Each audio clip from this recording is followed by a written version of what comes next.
Thank you and welcome to the show this morning. The topic this morning is racial segregation, and we're fortunate to have with us to talk about racial segregation, Alana McLaughlin. Alana will give us some information in reference to her background, education, and her experiences, and then we'll get into the topic of racial segregation. Alana, let's first of all have you to talk about some information in reference to you and your odyssey in reference to being on this television show. I think that this is several seasons for you, and you started out as an 8-year-old child, and now you old enough to come to me and say, let's talk about racial segregation. And I agreed with that primarily because you've done such an excellent job in terms of some of the other, quote, grown-up topics that we felt that you had to deal with, and the topics that you convinced me that you were capable of dealing with, and so I fell for that, and so I'm back again with you dealing with racial segregation. But before we get into racial segregation, Alana, let's talk about your background, your education, and some of your experiences, and then we'll start talking about the topic itself. Well, for our new viewers, my name is Alana McLaughlin, born August 27th, 2002. I went to pre-K at Napier Elementary and multiple schools after that, and I currently go to John Early Museum Magnet Middle School, where I'm in 6th grade. Now, I'm very involved in church and other activities. Actually, this upcoming summer of 2014, I'm going to be attending the Junior National Young Leaders Conference in Washington, D.C. And if you're not familiar with the conference, it is basically where children all around America come together for a 1 week in Washington, D.C., which is parents-free, where you experience Washington as a living classroom instead of being just a tourist or a resident of Washington. And so I'm very excited for that. And I'm also heavily involved in my school, church, and any activity I can really get into. Like at school, I'm on our debate team, the student council, everything I can get into, really.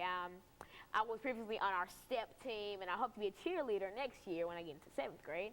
And in church, I'm on a lot of committees, the United Methodist Women's Committee, the Acolyte Committee, the Usher Committee.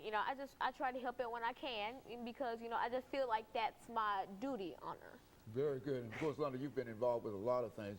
But now let's look at the topic that you're dealing with today, racial segregation. Now, what would you say about that? How would you approach that topic? Racial segregation. When the average person would hear that, they would think, the 1900s, Martin Luther King marching, MLK, Malcolm X type thing. But then racial segregation was more than just, the Jim Crow era or just African Americans in segregated buses or sit-ins or anything. But it was way more than that. It expanded from just African Americans, Europeans, Ukrainians, Germans, Italians, because almost every race has experienced racial segregation. Now, going as far back in African American culture, you would think slavery. African Americans were enslaved and made to work and beaten if they did something wrong, or just beaten for their slave owners' amusement. And so that's as far back as I can briefly think of for African Americans. But then for Europeans and Ukrainians and Germans, the Holocaust, or in the 14th and 15th century, Europeans were segregated just like African Americans were in the 19th era.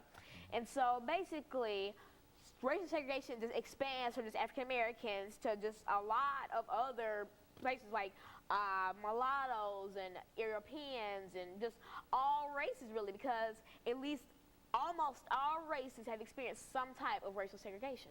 Very good. And so it's really general in terms of, and is that why you wanted to talk about racial separation and segregation, not only in the United States, but racial separation and segregation all over the world, because you believe it's general and it's a problem everywhere you find it. Because not a lot of people really know that. Like, so I could hear somebody say, oh, no, white people, they didn't experience racial segregation. It was only black people when Martin Luther King had a march for us, or the Rose Park situation. It was more than that. It was almost all races. And so, from that perspective, when we come back, I want you to sort of delve into what you consider to be some of the major elements and some of the major things that has to do with racial segregation and racial separation. I think you've already indicated in a real sense that it's general and all over the world and everywhere. And I think that I can say from some of the things that you've said on this program itself that you are now enlisting yourself into the war against racial separation and racial segregation.